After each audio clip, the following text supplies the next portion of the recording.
Hello and welcome to the Loving on Purpose e-course on confrontation. My name's Danny Silk and I'm going to be leading you through 8 sessions today. I think what I want to do to begin with is I want to talk about this word confrontation, because classically it's associated with, rams running at each other and smashing their horns into each other, or battle scenes on a newsreel. And confrontation, in the context we're going to be talking about it, is really deliberately the word to confront, where we have two people face to face discussing an issue. I love how in Isaiah chapter 1, verse 18, that the Lord says to Isaiah, he says, "Come and let us reason together." And this is a confrontation. It's where we're bringing attention to a relational issue that needs to be adjusted. There needs to be some understanding. There's something at work here that is out of joint, and we need to take time to adjust. Now, when we talk about face-to-face, we're really bringing together two very different people. I know we'd like an easy fix. We'd like an easy formula. We do these 5 steps and it works every time. I don't have one of those for you. I do have some dynamics that I'm going to show you. We're going to go through a series of examples where I have groups of people from different arenas, from families to business leaders to singles and addressing relationships. And then I have a group of people that I compiled to show you these differences and how these differences go to work. Whenever we have two people that come together to work out an understanding, to find what each other needs, it's so crucial that I know who's standing in front of me and you know who's standing in front of you. I need to know, what are they feeling? How did they get to that? Most people have a pretty predictable set of perceptions of life and predictable behavioral responses to those perceptions. And so when we get into that, I want you to understand that this doesn't just accidentally happen. It's something you can learn. It's something that you can anticipate. It's something that you can build into how you communicate, how you work through conflict. People feel things differently right out of the gate. Same situation, feel something completely different. At the same time, they need something totally different than the other person. It's not a given. Each situation does not have a right or wrong answer. Each situation has people showing up and living in that situation, in that moment. And so it's important that as we go through understanding how we're so different, who am I face to face with, that I begin to realize, if I can get at what you need, I can actually help reduce the anxiety and bring about the best result here. We may have a disagreement, but what I don't realize is the more we talk, the more intense you become about getting a need met that maybe you don't even know about. And if I'm not paying attention, I don't know what you need from me. So this word confrontation is associated with so much pain because we spent so much time battling it out with people that we just didn't understand. So I'm going to take some time and talk to you about these confrontation dynamics that are sitting there just waiting for us to uncover, understand, and then begin to apply to the success of our conversations, our confrontations. I want to talk to you about understanding other humans. There's lots of different assessments out there. I use DISC, probably the most common. I know Myers-Briggs, Strength Finders, there's numerous ways, enneagrams, there's all kinds of things that are happening these days that help us understand ourselves, kind of show us to ourselves. I like the DISC because I got to remember 4 things. All the other ones, you got to remember a whole bunch of stuff. If you got time to study it and it's a hobby or just something that your group is doing, that's great. But DISC really lets me narrow it down to 4 different predictable behavioral styles. Starting with the D. The D is the dominant. They're powerful. They're leaders. They can be intense. They want to win. The I is the influencers. They're the fun ones. They're the happy-go-lucky ones. They're they're looking for a party. They're verbal processors classically, and they just really want to let people know what they're thinking. The S is the steadfast. They are the pillars. They're the foundation of the earth. They're the faithful, serving, really focused on building relational family and connection. And then the C is the conscientious, and they're the ones who have a very clear understanding of the facts, of the data, the research, because they're really, it's really important to them that they get things right and that we do things in a way that represents truth and security. So those 4 types, that was a quick thumbnail sketch, but I'm going to run through them and I want to show you what happens when they come together, when they begin to actually build a conversation. Now, when these players come together, they bring with them emotions. They're going to have a go-to emotion. Now, for the D, when the D feels powerless or threatened or hurt, their go-to emotion is anger. They grab anger to feel powerful, to look powerful, sometimes to get people to back away, to give themselves some time to think. Sometimes it's to help intimidate, literally, so that they can get their way because they are used to managing the environment and creating the results that they're really after. The I, the influencer, is going to be the one who, when they feel powerless or hurt or scared, they have a tendency to just get really optimistic. And they feel out of control. I feel powerless. I just think, well, everything's going to work out. I think everything's going to be fine. I don't think we need to do anything just yet. I don't know. We don't need to confront that. We don't need to mention that. We don't need to deal with that. Let's just hope. And they become very optimistic with their feelings, and they're looking for an outcome of this is just going to work itself out. They also tend to over-trust too easily and let someone else handle a difficult situation for them.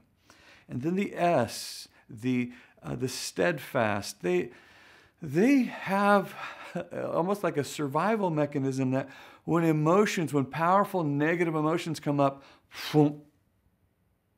they just have a poker face. It's as though they have no emotional response to what's happening. I mean, somebody just hurt them, something just scared them, they feel powerless and out of control, and what do? Hey, everything's fine. No, we'll work that out. Yep, I'll go get some water and put that fire out. It's almost like you can't tell what's going on inside there because they're trying so hard to conceal their emotions. And the C, the conscientious, the order and structure people, when they feel powerless, hurt, scared, that's exactly what you see is their fear. They become very fearful. They start running all the scenarios of how this is going to be terrible, how it's all going to, what do we need to defend ourselves against? What do we need to, how many bunkers do we need to build? It's the C's just get scared because of the overwhelming amount of information that they've gathered about how this isn't going to work out.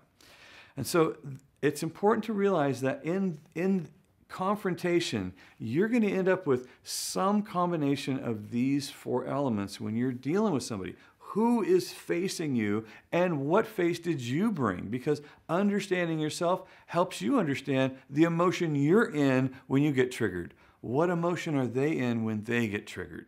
So this is a starting point, and we have a small group of people that I sit at a table and I just ask them questions. It's kind of entertaining because they're so predictable. I could just point to each one of them and say, is this how you feel? Is that what you felt? Is this what you feel? And they say, yeah, that's exactly what I felt. Right, because this is something that is going on in our design. It's how we were built.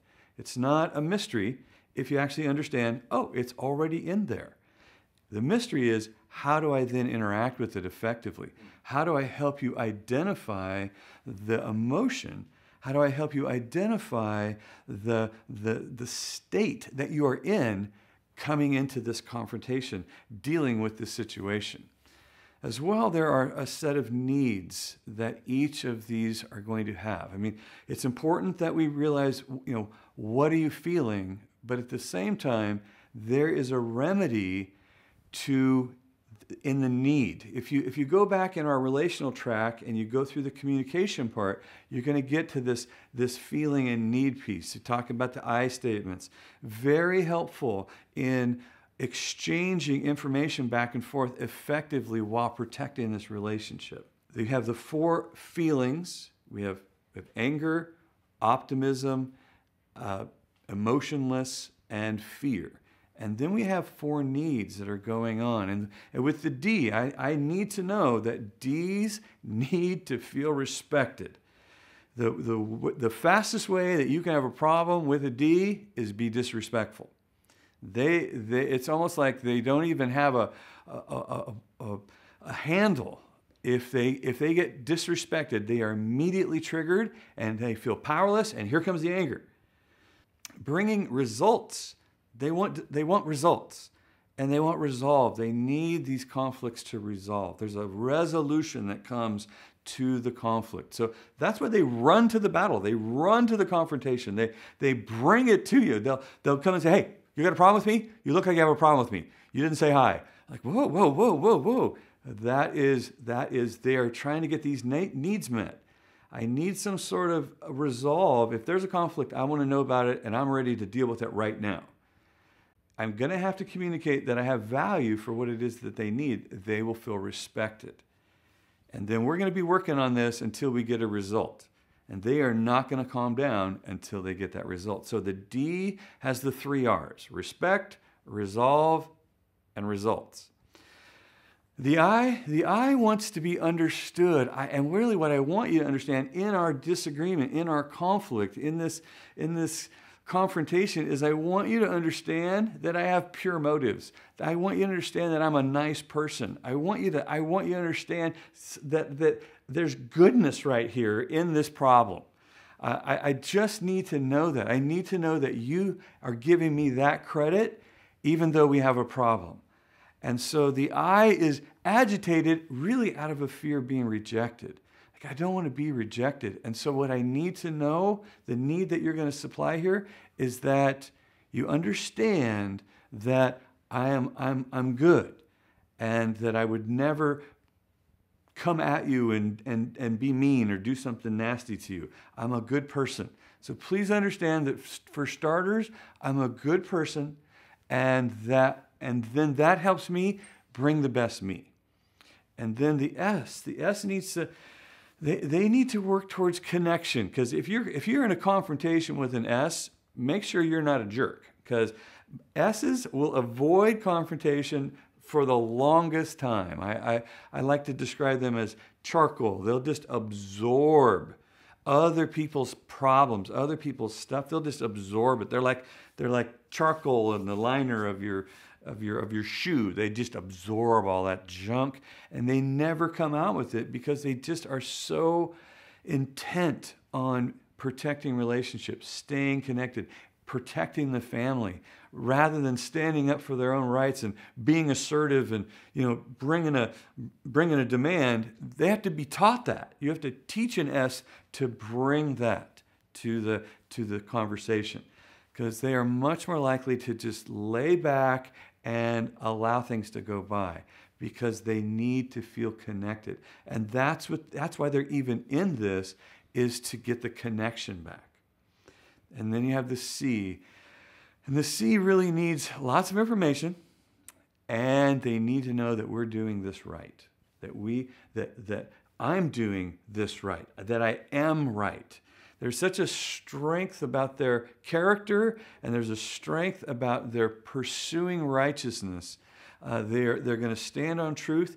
So classically, you find yourself in a disagreement with the C, you're probably wrong.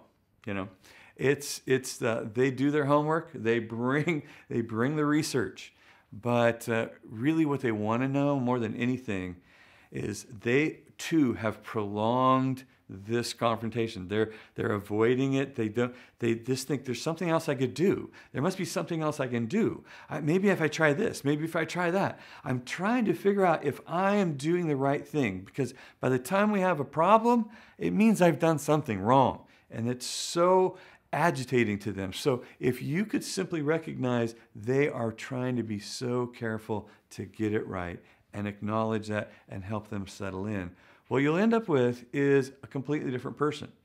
So when we talk about face-to-face confrontation, it's so important that you know what's behind the face, what's motivating that person to even be in this conversation, and what they're feeling, and that's probably what you're seeing on the surface, but really, what do they need?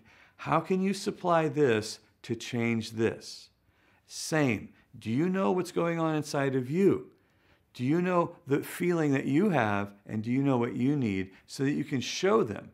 You can show the person, this is what I'm feeling, but really, if we can get it resolving this, and we can get it resolving this, those two things are going to help us protect our relationship.